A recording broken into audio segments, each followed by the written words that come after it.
सत साहिब सतगुरुदेव की जय।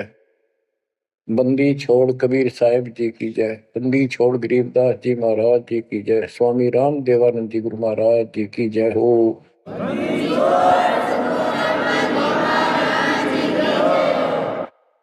सर्व संतों की जय, सर्व भक्तों की जय, धर्मी पुरुषों की जय। श्री काशी धाम की जय, श्री सुडानी धाम की जय, श्री क्रोथा धाम की जय, श्री बरवाड़ा धाम की जय। सत साहिब ग्रीव न्योली नाद सुभान गति, लड़े भुजंग हमेश, जड़ी जानो नाम जगदीश है, विष नहीं व्यापे शेष।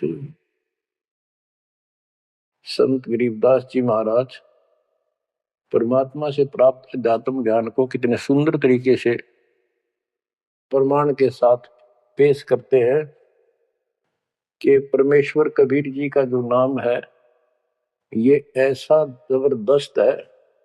कबीर साहब ने बताया कि कबीर जैसे फनपति मंत्र सुन, रख पुन सुकोड़े, ऐसे बीरा मेरे नाम से गाल चले मुंह मोड़े।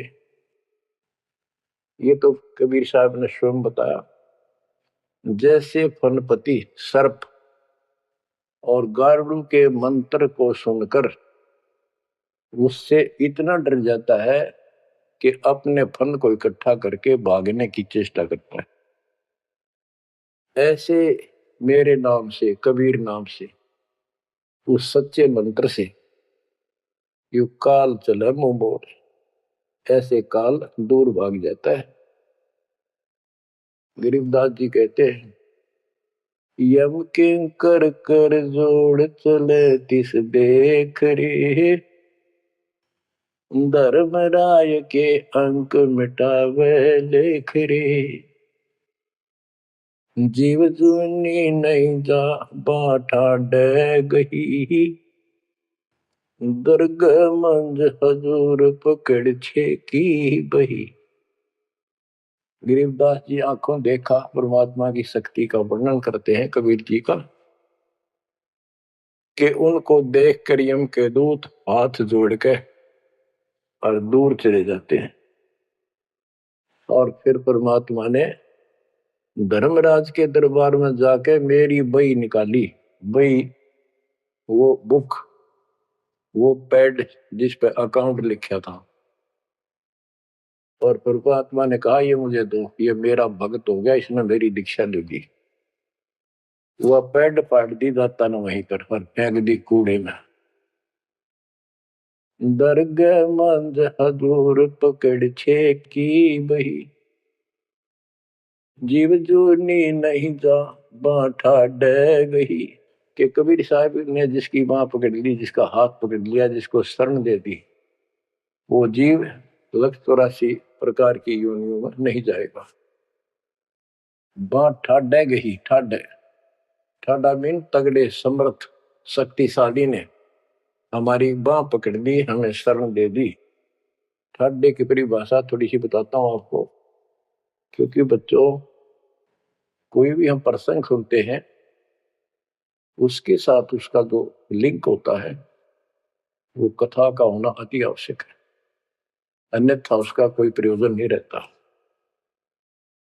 काफी समय पहले की बात है, एक भक्त अब परमात्मा कबीर जी की शरण में था संत गरीबदास जी के माध्यम से। और पुराने समय में खेती किसानी जो होती थी वो केवल वर्षा पर निर्धारित होती थी, और कोई नहर नूर नहीं थी, ना उसका कोई पानी लगता था। बारिश हो जाती थी कुछ एक क्षेत्र में तो उसमें किसान अपना उसको संवार के बीज बो दिया करते थे। जमीन ज्यादा हुआ करती थी उसमें।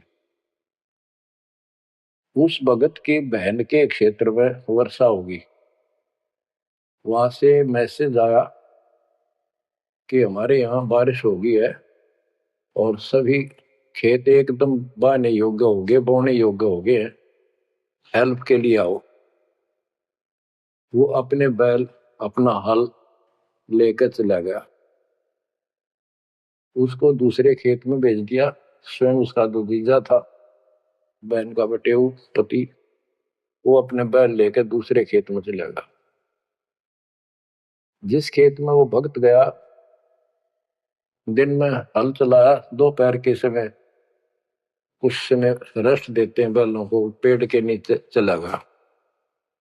फिर वहां देखा आसपास एक तालाब थी, छोटी सी तलैया जोड़ी, उसमें कुछ पेड़ पेड़ थे, पानी था।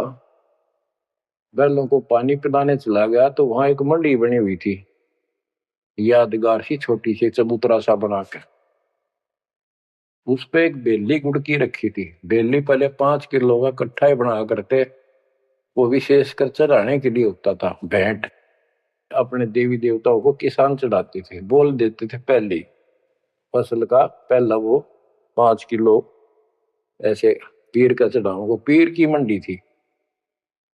तो वो जो एक का डला सा था मोटा 5 किलो का, 5 शेर का, उसको उठा लाया वो भक्त, कुछ आप खाया कुछ बैलों को खिला दिया, अपना काम करके शाम में घर पर आ गया, सो गया। रात्रि के 12 बजे के आसपास एक 4.5 फुट का, टोपी सिर पे, सफेद कपड़े, दाढ़ी जैसे मुसलमान वेशभूषा हो, आके उससे 10 फुट दूर खड़ा होके और कहने लगा, तूने मेरा गुड़ कैसे खा लिया, तेरी हिम्मत कैसे पड़ गई, तो ठाड्डे की शरण में है इसलिए बच गया, न तुझे मारता और तेरे दोनों बैलों को मारूंगा। मेरी पार नहीं बसाई और कति लाल आंख कर रखी और बहुत गुस्से में था। यूं कह गौ चला गया।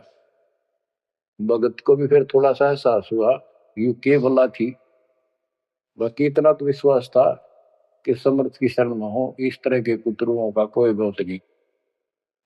फिर भी मन में था वही कदे, ये बात हुई तो हुई क्यों, ऐसा क्या कारण हो गया।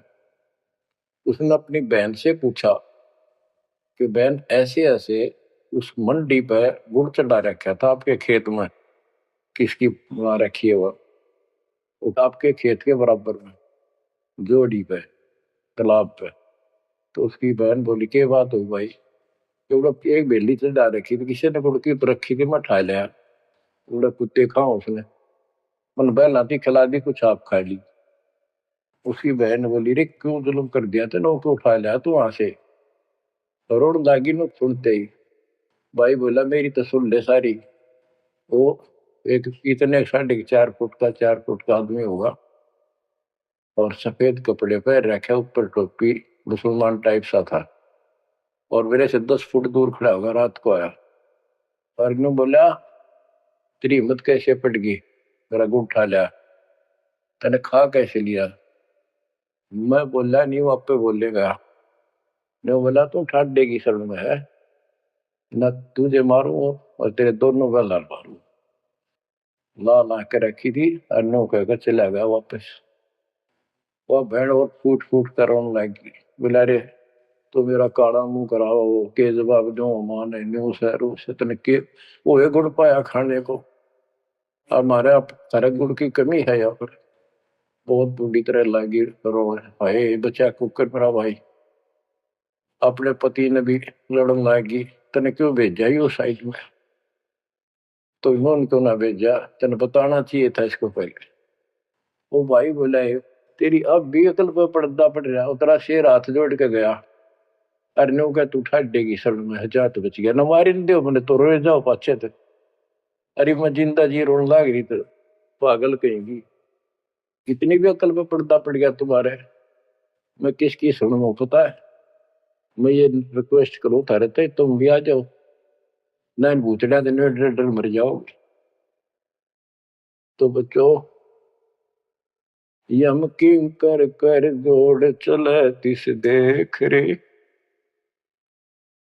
बच्चों आत्मा फूट फूट गाती है, चारों युग में संत पुकारे कूक क्या हम हेल रे, हीरे माणिक मोती बरसैया जग टूटा ढेर रे।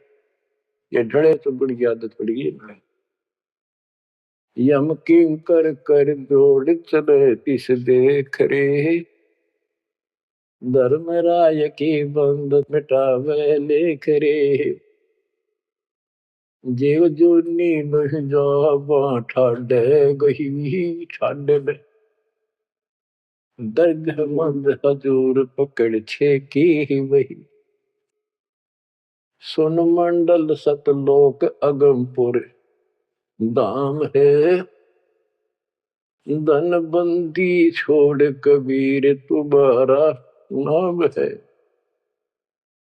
बच्चों, इस परम पिता के प्रेम में ऐसे गजब के ज्ञान, ऐसे समर्थ की शरण आत्मा बाहुक हो जाती है, रोका नहीं जाता। सो शुक्र मनाते अपने गुरुदेव का, एक निछोड़ हे परम पिता कैसे शरण दिया, कैसा सुंदर राह बता दिया। नहीं बिरान माटी राखो या भूतड़े, अरे न पूजे भी जाओ और दुर्गति भी दो किनो रहनी थी। और गीता कहती है भूत पूजोगे भूत पढ़ोगे। परमात्मा की सूक्ष्म वेद की वाणी कहती है भूत में सो भूत है, देव में सो देव, राम में सो राम है, सुन सकल सुरदेव। अब प्रश्न चल रहा है, कबीर जैसे फनपति मंत्र सुन रख फन सकोड़े, ऐसे बीरा मेरे नाम से काल चल मोड़े। पारक के अंक की अमर ग्रंथ की प्रथम वाणी है, गरीब नौल नाद सुभान गति, लड़े भुजंग हमेश, जड़ी जानो नाम जगदीश है, विष नहीं व्यापै शेष। जैसे एक नेवला होता है सारा 9 इंच का प्राणी, और वो 10 फुट के सांप को, सर्प को, भुजंग को मार देता है। कैसे मार देता, उसके पास एक ट्रिक है, उसके पास एक जड़ी होती है, एक नागदमन जड़ी होती है जंगल में, उसको सूंघता है, उसमें स्मेल आती है। वो सर्प को उस समय छेड़ता है जो वो जड़ी के आसपास होता है, वो झाड़ बोझड़ों के अंदर होती है। वो सर्प को छेड़ता है, सर्प ऐसे फन उठा लेता है और वो जाके एकदम वहां जड़ी श्वास में भर लेता स्मेल, और आके उस सर्प के सामने सो के थोड़ी सी दूरी से छोड़ देता है। जिस दर से हवा चल रही हो, सर्प की तरफ जा रही हो, उस साइड में हो जाता हो। सर्प को उससे चक्कर आने शुरू हो जाते उस स्मेल से, उसका जी घबराता है और वो भागने की चेष्टा करता है। नेवला फिर उसके गर्दन पे बैठ जाता है, मुंडी पे पीछे के, और वहां मुंह के ऊपर फिर वो स्मेल छोड़ता ही रहता है। उसको अचेत करके फिर पकड़ कर उसको मार डालता है, काट देता है। तो बच्चों, गरीबदास जी ने बताया कि कबीर परमेश्वर का यो सच्चा नाम सतनाम और सारनाम, सारनाम है, ये है मेन चीज। सतनाम भी बहुत शक्ति हो जाती है इन दोनों के मेल से। जैसे दो जड़ियों को मिला दिया जाए, उसका कुछ अलग से स्ट्रॉन्ग दवाई बन जाती है, मेडिसिन। और तीसरी मालिक मिला, मालिक का जो सारनाम है वो तो कहना ही क्या है। तो हमारा जो मोक्ष जो होगा इन सभी मंत्रों के जाप से होगा।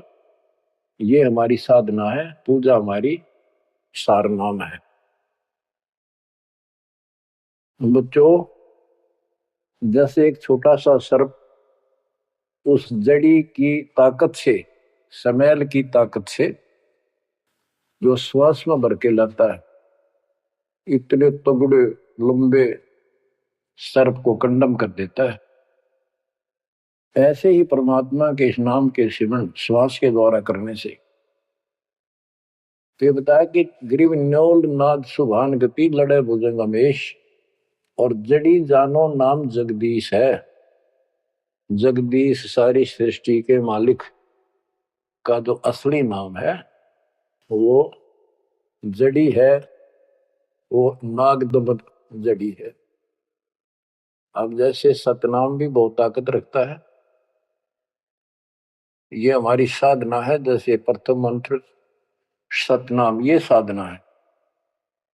सार नाम हमारी पूजा है। पूजा और साधना में अंतर होता है।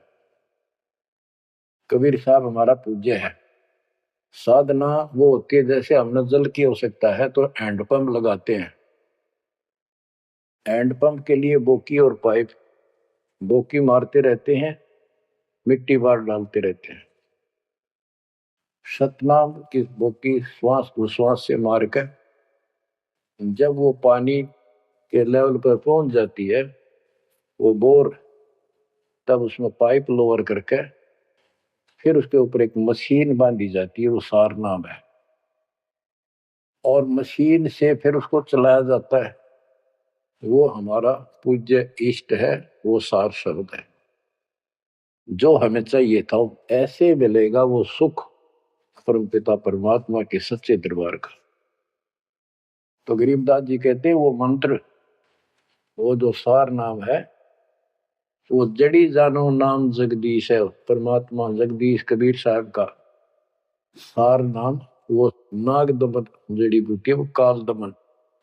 और विष्णु व्यापार शेष, छोटे से सांप की बात छोड़ो, शेष नाग जो सबसे बड़ा ताकतवर 1000 फुट का अंदर है, यानी काल 1000 भुजा का ताकतवर है, ये भी निकट नहीं आ सकता। बच्चों किस्मत सराहा करो अपनी, 100 गुण गाया करो।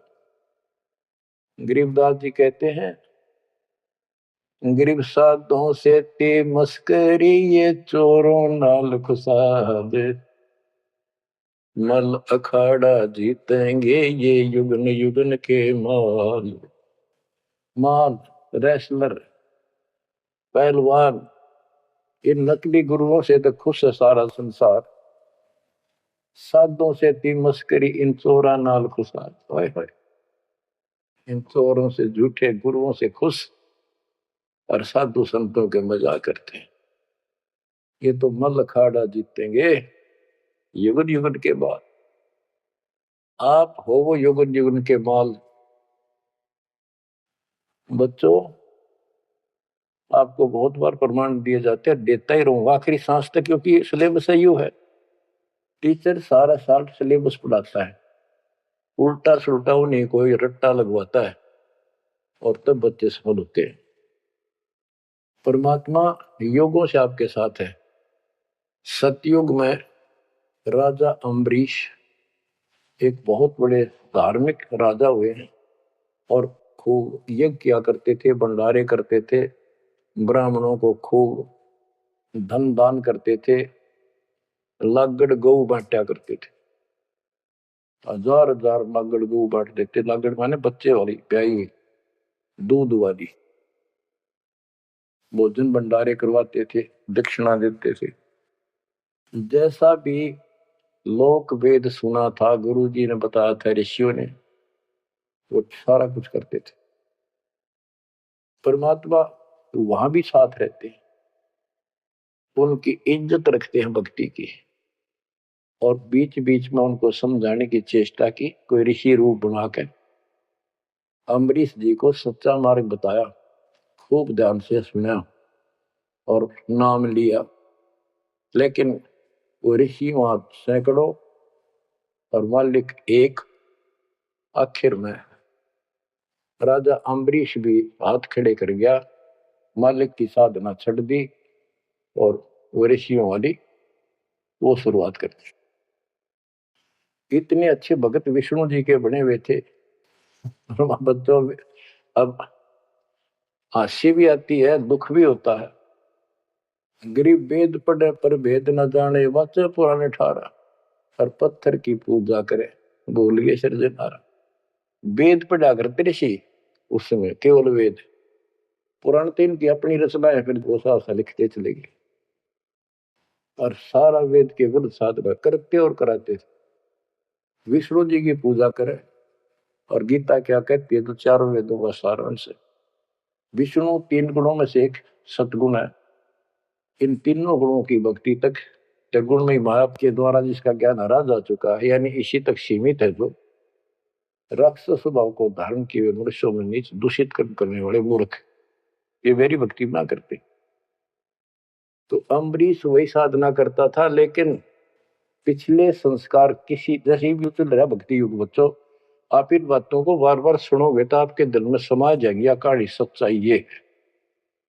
अब ये भक्ति काल शुरू हो गया, मोक्ष काल समझो। इसमें हजारों वर्षों तक चलेगा, अरबों भगत बच्चे बेटा बेटी पार होंगे, जो चलेगा जो भी लाखों वर्ष और भी चलेगा। लेकिन वो साधना करते रहेंगे, लेकिन उनका विश्वास इतना नहीं बनेगा, वो फिर यही रह जाएंगे काल के जाल में।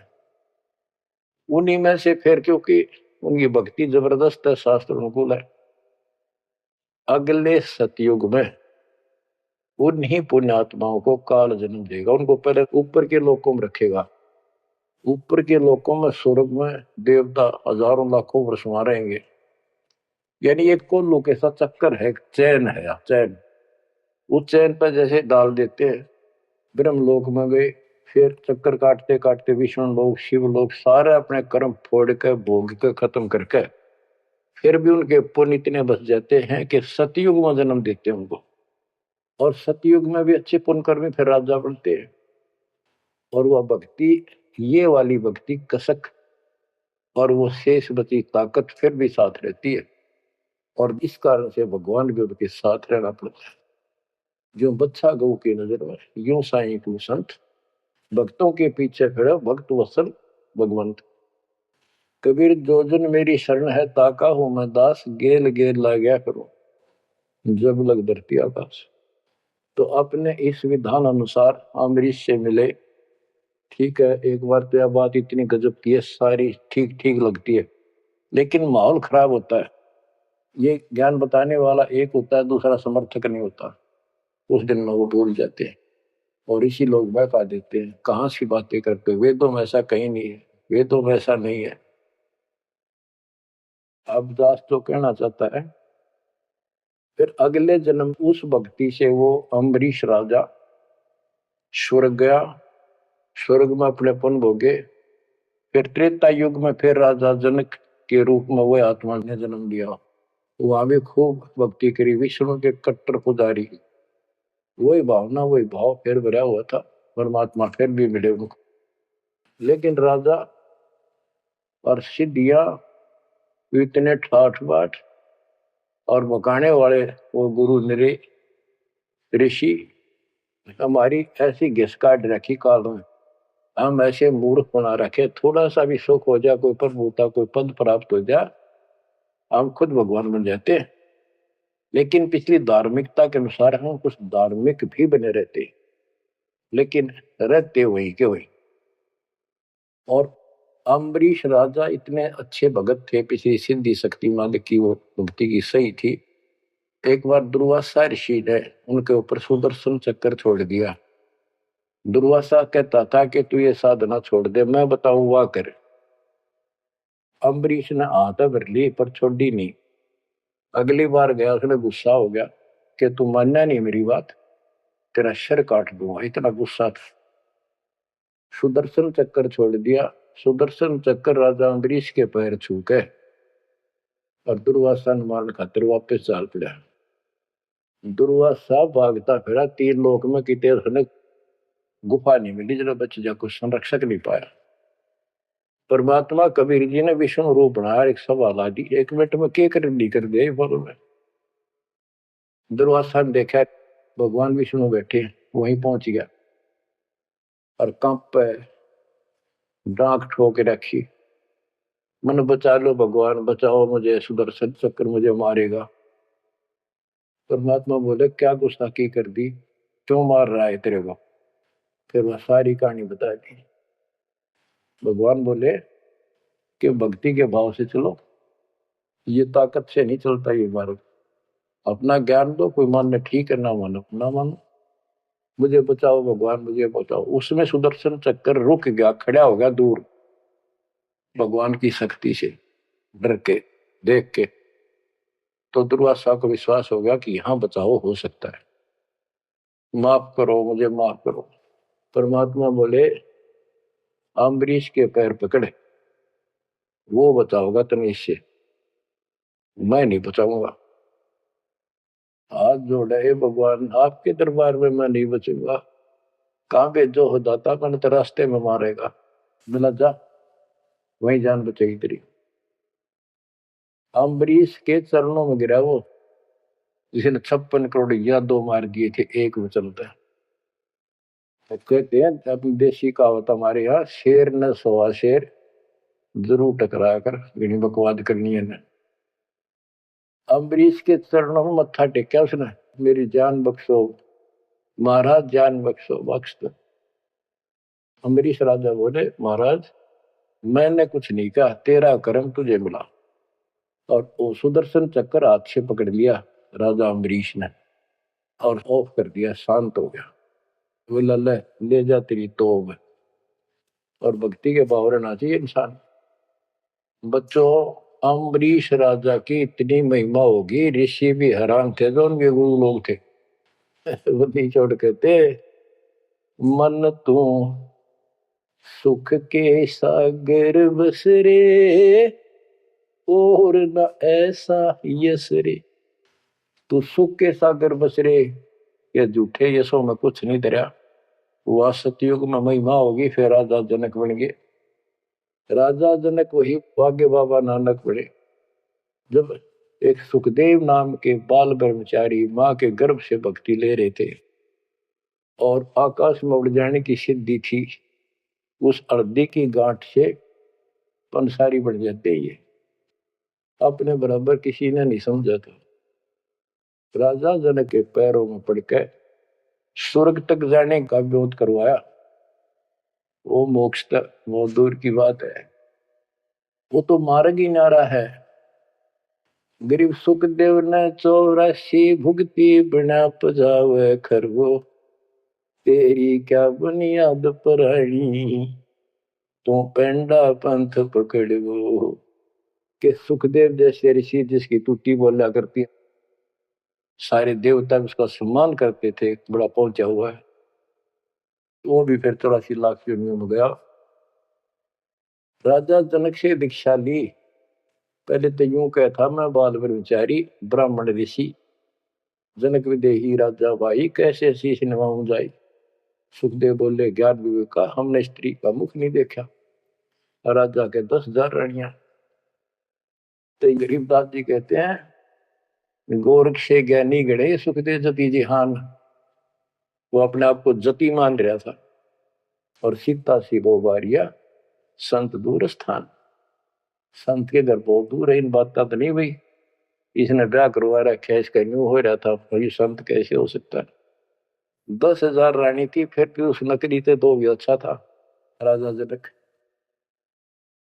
बच्चों, ये मूल ज्ञान है, ये निचोड़ है, निष्कर्ष है, ये तत्व ज्ञान है। और राजा जनक रूप में बहुत गणे यज्ञ किए, बहुत प्रमाण है पुराणों में।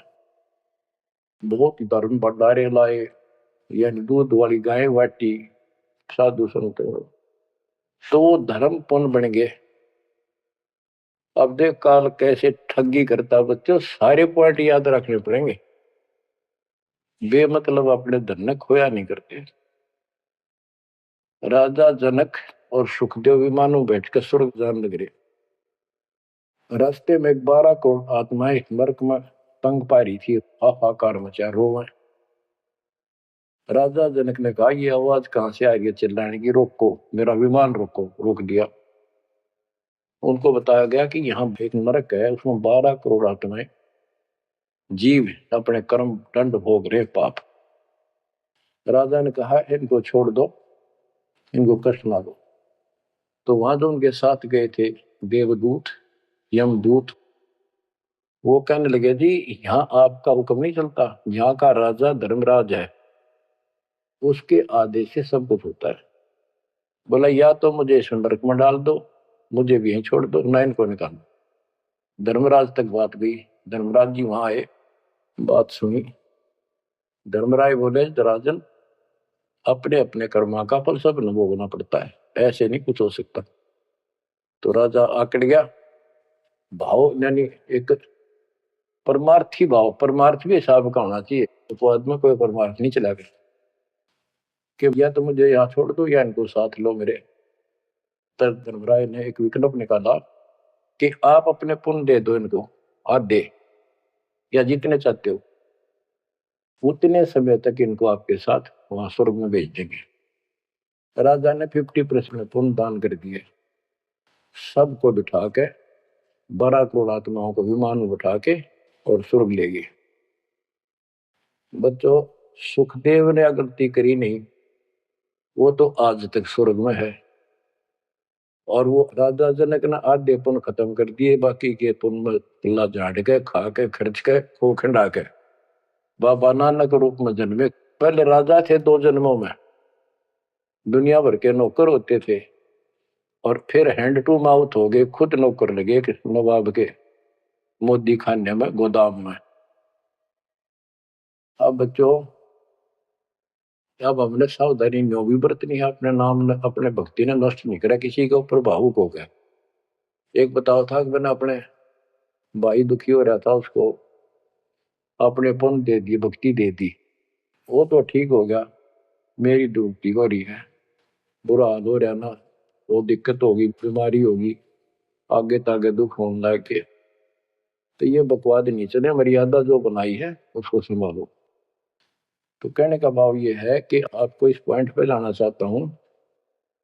अब राजा जनक राजा थे, राजा अम्बरीश राजा थे, वो बाबा नानक बने खुद नौकर लगेगा राजा के। अब यहां आकर हमारी बात टिकती है कि साधों से तीमस करिए चोरा नाल खुशाल, मल अखाड़ा जीतेंगे ये युग युग के बाद। यानी भक्ति की चाह, भगवान की चाह उनके में तब भी थी, पर एक्सरसाइज गलत थी। अब परमात्मा फिर मिले उनको आकर के। अब वो भौतिक धन में निर्धन थे, पर आध्यात्मिक धन के भरे पड़े थे। पिछले पुण्य गजब के थे, भक्ति वाले। एक तो धर्म कर्म किए होते हैं वो, और एक होते भक्ति की शक्ति। हुआ न्यो की नो डटी थी उसकी, वो पुण्य खत्म कर दिए थे उसने। तो वो भक्ति उस कारण से परमात्मा फिर आकर मिले। अब वो हैंड टू माउथ था, सुन ली। राजा होता तो तब भी ना सुनता। तो बच्चों, आज आप से कितने निर्धन हो और कितने धनवान हो, आप उस मालिक के सच्चे बच्चे हो। पिछले जन्म जन्मांतर से आप भक्ति करते हुए आ रहे हो। अब परमात्मा ने अपना वो धन देखना है। कबीर शब्द निर्धना धनवंता नहीं कोई, धनवान वा को जानियो जहाँ पर राम नाम धन वही है। आपके पास वो राम नाम का धन भरा पड़ा है। और जैसे सुकुच मीन मिलता नहीं भाई, स्वाति सीप सब अड़ ही जाई। सुकुच मीन सतगुरु हो आया, जिन परमात्मा का भेद बता। जैसे सीप और मोती का उदाहरण दिया जाता है कि स्वाति भी मिल गई सीप को, ऊपर की बूंद, मोती भी बन गया। लेकिन एक सुख जमीन जब उसमें टक्कर ना मारे, उसने खुल नहीं, तो मोती माए गड़ गया और वह सीप भी मर गया। तो बच्चों, ये भक्ति धन थारा इब कभी नहीं गड़ मर जाता, सतगुरु ना मिलता था। तो अब आपका वो मोती सुरक्षित है। अब कहते सुख जमीन सतगुरु हो आया, जिन परमात्मा का भेद बता। तो बच्चों, फिर बाबा नानक को मालिक ऊपर लेकर गए और उनको वो सच्चा राह बताया। उसके बाद उनकी जिंदगी बदल गई। यानी पहले वकील हो रहे थे काल के, सुने नहीं थे। अब जो बाबा नानक जी हिंदू धर्म में जन्मे थे, खत्री गोत्र था, और भगवान विष्णु कृष्ण राम कुर्बान थे इनके ऊपर। गीता का पाठ ब्रजलाल पांडे से पढ़ा करते थे, और गीता पढ़ते थे। दाता मिले तो खूब तर्क वितर्क किए। आखिर में बोले अखा वेखो तो मानो। तो परमात्मा ने आई विटनेस भी बनाने थे। बेई नदी सुल्तानपुर के साथ से बह रही है। सुल्तानपुर में बाबा नानक की बड़ी बहन ब्याह रखी थी, वह अपनी बहन के वहां रहते थे, नौकरी करते थे नवाब के। सुबह सुबह स्नान करने जाया करते थे उस नदी पे। वहां परमात्मा ने 2-3 मीटिंग करी। तीसरी बार जब आए ने बोले आंखें देखो, जो मानो बात सारी समझ में आ गई। गीता बार बार देख ली, पढ़ ली, सच्चाई भगवान कोई और है। और चाह भी थे, पर पुराना ज्ञान और कोई न्यो समर्थक नहीं गया, बात सच्ची है। तो वो कहने लगे आंखें देखो तो मानो। कबीर साहब और बाबा नानक जी परमात्मा समकालीन थे। बाबा नानक जी का जन्म सन 1469 में हुआ और 1539 में वो शरीर छोड़ के गए। और परमात्मा जी 1518 में गए। तो 1469 से 1518 तक समकालीन थे। तब आंखों देखा सतलोक 3 दिन तक नानक साहब जी का शरीर कहीं और छुपा के उनकी आत्मा को लेके गए, फिर छोड़ा तीसरे। उसके बाद तो दुनिया बदल गई उनकी। वो सब पूजाएं त्याग बल की शरण में आगे। घर में विरोध, सारे समाज में विरोध।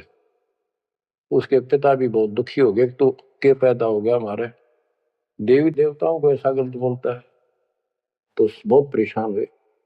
लेकिन जब आंखों देख ली, कौन सुने किसकी।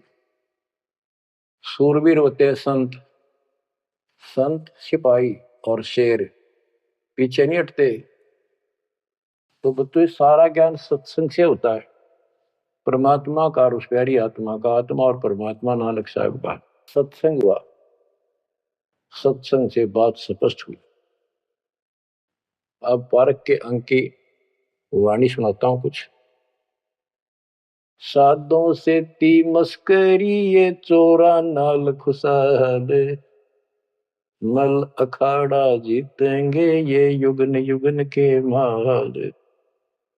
अब वो बाबा नानक युगन युगन के माल थे और वह जीते, डट के खड़े हो गए। फिर जब ज्ञान समझ में आ गया, सारा संसार मीराबाई थी युगन युगन की माल। सत्संग में जाना ना छूटे मां, जल का मरो संसार। तो बच्चों इस स्थिति में तो बनाना पड़ेगा एक दिन, जब जाता राजी होगा। और ये ज्ञान खुद देता है भगवान, और वो आत्मा जो इसको सुनकर कुर्बान हो जाती है, वो महान आत्मा होती है। गरीब अंश गवन करते नहीं, मान सरोवर छाड़, कौवे उड़ उड़ जात हैं खाते मांसाहार। हंस और कौवे और बुगले सब पक्षी कहलाते हैं। हंस उस मानसरोवर को नहीं छोड़ता जहां उसका आहार मोती होते हैं, और कौवे वहां टेके नहीं, क्योंकि उन्हें तो जगह जगह जाकर मांस खाना, हाड खाड़े, हाडों का मांस चाटना किसी पशु के। तो परमात्मा कहते हैं जैसी व्यक्ति के लोगों का स्वभाव होता है कि सुरपति दुखिया भूपति दुखिया स्वर सिद्ध हो, बाकी अगला कितना दुखी हो, और ये रंग दुखी बपरीति हो। अब यहाँ बता कहे कबीर और सब दुखिया, एक संत सुखी मन जीती। अब मन को जीतना कैसे है? कौवे उड़ उड़ जाते हैं खाते दोजक बीत सबीत देखे, राजपाट के रसिया, 3 लोक से तरपत नाही, ये मन भोगी खसिया। कौवा आसन न बंद। परमात्मा ने सुख संवेद में बताया है कि गरीब कौवा रूपी दोजक मीन नरक और बहिष्ठ मीन स्वर्ग। दोजक बहिष्ठ सभी ते देखे, राजपाट के रसिया। इस राज्य प्राप्ति के लिए आपने बहुत से पहले तप किए, जप किए, दान किए, यज्ञ किए। मुक्ता हलवाणी चुगे स्वर्ग में गए, स्वर्ग का समय समाप्त करके अपनी पूंजी क्षीण करके। स्वर्ग क्या है? स्वर्ग इज ए रेस्टोरेंट, और भगत जिसमें एक रेस्टोरेंट है जिसमें सब वस्तु आपको अपनी जेब से खरीदनी पड़ेगी, अपने पल्ले से, अपने पैसे से। बकवाद करते हैं। सुविधाएं वहां जो उसमें है वो आप पूरी प्राप्त कर सकते हो यदि आपके पास पैसा है, लेकिन आपकी जेब खाली हो रही है। और जिस दिन आपकी जेब हल्की हो जाएगी, अपने आप वहां से चल पड़ोगे या आपको रेस्टोरेंट से निकाल दिया जाएगा। और फिर तो इसी प्रकार ये मोती स्वर्ग खा एक के रेस्टोरेंट है जहाँ सत्संग आप अपने वचन पुण्यों सुन का के नाश करने के लिए फिर जाते जगत हो, में ना कुछ रहे। दिनों की बकवाद वहाँ कराते हो, आजम फिर गजब रंग रंग जाता है उसकी आत्मा में, नरक में भी जाते आत्मा हो इतनी अपने किए मजबूत हो हुए जाती है जैसे पाप बाबा कर्मों के नानक की आधार हो। से। जब जैसे तक हमें ये मीराबाई सत की होगी, साधना प्राप्त नहीं होती ऐसी सच्चे आपकी भी इस कबीर होगी। भगवान की इस और ये सत्संग से सतनाम की और सारनाम की, बच्चों ये सत्संग मिला जब ही नहीं तक था अपने पास। पूर्ण परमात्मा कबीर जी की सत यह साधना हमें नहीं परमात्मा की मिलती, कलम तब तक तोड़ हम कृपा अपने अब तो दोनों देखो कर्म ना भोगने कितना पड़ते लाग हैं, रही पुण्य भी और पाप भी। उस बालक ने अभी तक आपने विधान उस सुना परमात्मा होगा के कि वचन जैसे याद कर्म करके करेगा सत्वर वैसे दो फल चावे देगा सो कर ही तो भगवान, देखो बिल्कुल फूट सही है। दौड़ारी। आपके जैसे कर्म पूर्व जन्म के हैं ये उनसे आपकी एक जीवन बन गया, किस्मत बना दी। चित्र गुप्त के कागज पाने आपके जो संचित कर्मों में से कुछ पुण्य ले लिए, कुछ पाप ले लिए, और धन्य आपकी उस किस्मत, एवरेज से जिसके पुण्य गने हैं और धन्य और पाप कम है, तो उसके पुण्य उसी रेशों से अधिक जीवन में आपको प्राप्त है, और पुण्य भी उसी आधार से और पाप भी उन्हीं की रेशों से। हल्के में ना लेना, तो आप जी को दोनों भोगने पड़ेंगे। यहाँ इस प्रारब्ध बोलते हैं इसको, प्रारब्ध अमृतहार आपको यानी जीवन में लिखी हुई किस्मत के जो कर्म हैं, जो संस्कार हैं किस्मत के, उनको प्रारब्ध कर्म बोलते हैं। और प्रारब्ध कर्म को कोई नहीं चेंज कर सकता, ना विष्णु जी कर सकते, ना ब्रह्मा जी कर सकते, ना शिव जी कर सकते, ना ब्रह्म कर सकता, ना परब्रह्म कर सकता। परम अक्षर ब्रह्म कर सकता है। आपको समय मासा घटे न तिल बधे, विदना लिखे जो लेख, आत्मा के मैल कटाने का, और सच्चा सतगुरु मिटाकर ऊपर मार दे मेघ, यानी फॉरएवर खत्म कर देता है। मासा घटे न तिल बधे, यानी 1 ग्राम भी आपके संस्कार इधर उधर नहीं हो सकते, और ना बढ़ सकते ना कम हो सकते। जो विधाता ने आपके भाग्य में, प्रारब्ध में, किस्मत में लिख दिए, प्रारब्ध माने किस्मत, आपकी किस्मत में जो लिखा हुआ उसमें से ना मासा घट सकता है और ना ही तिल के समान बढ़ सकता है। आपको दोनों भोगने पड़ेंगे जब तक आप परम अक्षर ब्रह्म, उस सत्य पुरुष अल्लाहु अकबर, उस कबीर भगवान की भक्ति नहीं करोगे। उसकी भक्ति कौन सी है? जैसे वैसे तो आप देखते हो कबीर पंथ बहुत चले हुए हैं। कबीर पंथियों की यदि आप कैलकुलेशन करो, टोटल करोगे तो लगभग 20 करोड़ के आसपास कबीर पंथी मिलेंगे आपको, लेकिन वो कबीर पंथी नहीं है, उनके पास यथार्थ भक्ति नहीं है। तो सत्य साधना उस कबीर परमेश्वर की इस दास के अतिरिक्त विश्व में किसी के पास नहीं है, पूर्ण परमात्मा की।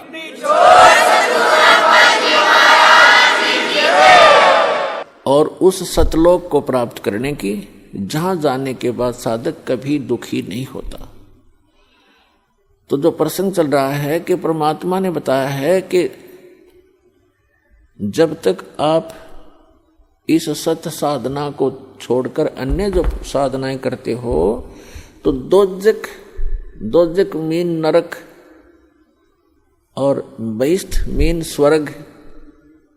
दोजक बहिष्ठ सभी ते देखे राजपाट के रसिया, और 3 लोक से तरपत नाही ये मन भोगी खसिया।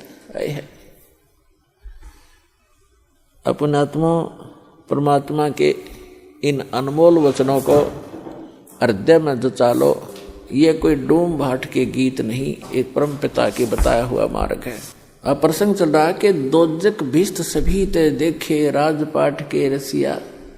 अन्य साधनाएं करके आप जी ने स्वर्ग भी प्राप्त किया और नरक भी, दोनों भोग लिए। और 3 लोक से तरपत नाही ये मन भोगी खसिया। 3 लोक भी यदि इस जीव को दे दे, इस मन की फिर भी तृप्ति नहीं है, सेटिस्फैक्शन नहीं है। क्यों नहीं है? क्योंकि आत्मा को ज्ञान नहीं है और मन उस शैतान का एजेंट है, काल का एजेंट है, ब्रह्म का। तो पुण्यात्माओं, तीन लोक से तरपत नाही, ये मन भोगी खसिया। जैसे कोई सरपंच बन जाता है गांव का प्रधान, उसकी फिर नीयत ये रहती है कि चेयरमैन बनूं तो बात बने, क्योंकि सरपंचों के ऊपर चेयरमैन अधिकारी होता है। फिर सोचता है चेयरमैन बनने के बाद कि एमएलए बनूं जब बात बने। एमएलए बनने के बाद तो फिर उसके मन में एक धारणा बनती है कि एमएलए भी कोई खास बात नहीं, मिनिस्टर बनो जब बात बने।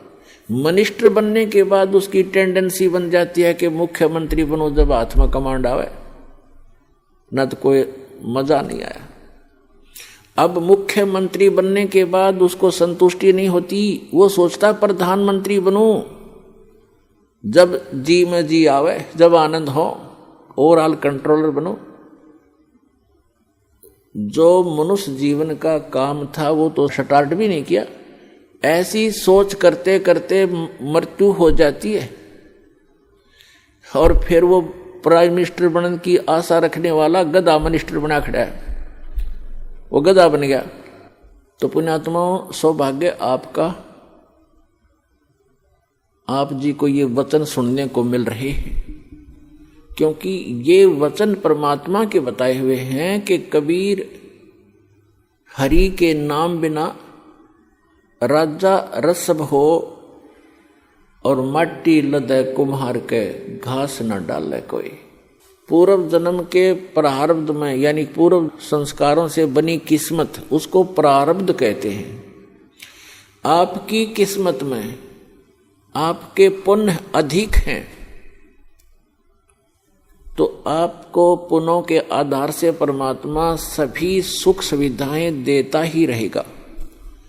आप चाहे भक्ति करो या ना करो, आप चाहे डाके डालो, चोरी करो, झूठ बोलो सारा जीवन, यदि आपके पुण्य घने हैं, पूर्व जन्म की आपकी बैटरी चार्ज है, तो तब तक आपको कोई प्रॉब्लम नहीं आएगी। और जो पुण्यात्माएं होती हैं जिनको सर्व सुख हैं, वो फिर भी कुछ ना कुछ भक्ति अवश्य करते हैं, वो रह ही नहीं सकते भक्ति किए बिना। तो वो जैसी भी साधनाएं परंपरागत प्राप्त होती हैं या किसी से सुनने से या कोई गुरु मार्गदर्शक से प्राप्त करके वो करते हैं, और उनको सुख तो मिल रहा होता है उनके प्रारब्ध से, यानी पूर्व जन्म के संस्कार से बनी किस्मत से। और वो ये सोच रहे होते हैं कि जो गुरु जी ने ये क्रियाएं मुझे बता रखी हैं, मुझे इनसे लाभ हो रहा है। तो ये उस